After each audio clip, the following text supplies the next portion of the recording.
Attack करके Iran क्या साबित करना चाहता है और दुबई उसके निशाने पर क्यों है? बिल्कुल सही, बहुत स्पेसिफिक सवाल आपका है दुबई के लिए, और बड़े बड़े दानिश्वर इंटेलेक्चुअल आपने बुला रखे हैं, लेकिन मेरे ख्याल से सही प्रश्न का जवाब आपको नहीं मिला।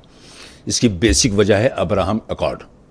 जब अब्राहम अकॉर्ड 15 सितंबर 2020 को इजराइल, यूएई और बहरीन के बीच में हुआ था वाशिंगटन के अंदर, तो उस दिन यह तय हुआ कि हमारे डिप्लोमेटिक रिलेशन हमको आपस में रखने हैं, बिजनेस करना है, इन्वेस्टमेंट करना है, सुरक्षा है, सिक्योरिटी है, हेल्थ है।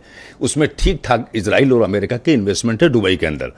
तो अब जब अब्राहम अकॉर्ड के नाम पे अब इसराइल को एंट्री दे, 26 वर्षों के बाद ये रिलेशनशिप आपस में डेवलप हुई थी इन मुल्कों के बीच, तो दुबई इस वक्त वो सेंटर पॉइंट बन गया था जो इसराइल का अड्डा हो गया था। वो अमेरिका को तो है, ये बेसिस हैं। आपने गौर नहीं किया कि दुबई ये ईरान और कहीं क्यों नहीं मार रहा है, ये बहरीन और यूएई क्यों निशाना है? कतर को भी मारा, दोहा को ना, कतर को भी सिंबॉलिक शुरू में थी। आप गौर करिए, बहरीन और यूएई तबाही के कगार पे है।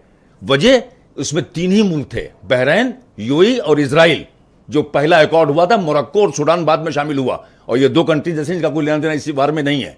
तो उसकी मुख्य वजह यही है। अब वो इसलिए मार रहा है कि ठीक है, जब अमेरिका दुबई से क्या खतरा है ईरान को भाई? खतरा नहीं, आप तो एक व्यापारिक शहर है। वो कहना यह है कि आप इसराइल को, जो हमारा दुश्मन शुरू से रहा है, जिसने तमाम तबाही बचा रखी, फिलिस्तीन गाजा को बर्बाद कर रखा, उसके साथ आपने अकॉर्ड करके समझौता किया और उसको अपने यहां पनाह दे रहे हो। आप तमाम लोगों को, उनके अड्डे आपने इकट्ठा कर दिए। सऊदीया में जो हुआ था वो ईरान ने नहीं किया, ये बता दूं आपको। सऊदीया में दुबई लड़ने के लिए नहीं जाना जाता है, लड़ने की बात ही नहीं है। Dubai business, Dubai means business. नहीं, इजराइल को क्यों आपने जबरदस्ती उसको वार में लड़ाई यह है कि इजराइल को आपने अपने नजदीक क्यों किया और क्यों वहां बेसिस किया? आप समझते थे तमाम इंटरसेप्टर हम लगवा लेंगे, वहां तो सबके पैसे लगे हैं, यूके का, चाइना का, किसी के लगे हो ना लगे हो, रसिया का, टारगेट कौन हो रहा है? यूनाइटेड स्टेट नहीं, टारगेट कौन हो रहा है? यूरोपियन का, bank of America, city bank, Amazon, यही तो टारगेट हो रहा है। अच्छा, हवाई अड्डे क्यों टारगेट किए? वो किसका है? नहीं, हवाई अड्डे का वो तो अमीरातीज का है, उनको तो हमला किया। हवाई अड्डे क्या, जब ऑलरेडी फ्लाइट से वहां बंद है, अब अड्डे टारगेट आपके होंगे, होटल टारगेट, फ्यूल टैंक उड़ा रहे हैं, होटल उड़ा रहे हैं। जब अमेरिका से उनके लोग जा रहे हैं, वापस जा रहे हैं, उड़ा दिया पूरा, वापस जा रहे हैं सर। होटल से कौन लोग रहे हैं? जहां अटैक हो रहा है वहां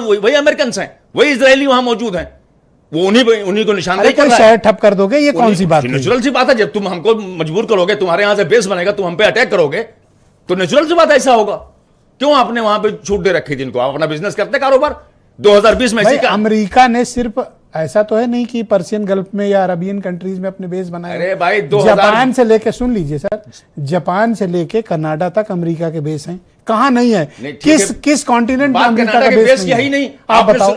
आपने मैं आपको गिना दूंगा अमेरिका के बात आ रही है 2020 का। दुबई में बना लिया तो मतलब उस पर अटैक कर दो। उस पर गौर ही नहीं कर रहे, उस पर, उस बारीकी पे। अब्राहम अकॉर्ड की जरूरत पड़ी क्यों? चलिए मुझे बताइए, वो क्या चीज थी? वो उसको बड़ी, तो क्या अब्राहम अकॉर्ड? बिल्कुल यही मुख्य कारण है कि तुम उसके मतलब इसराइल के बहुत बड़े सहयोगी हो।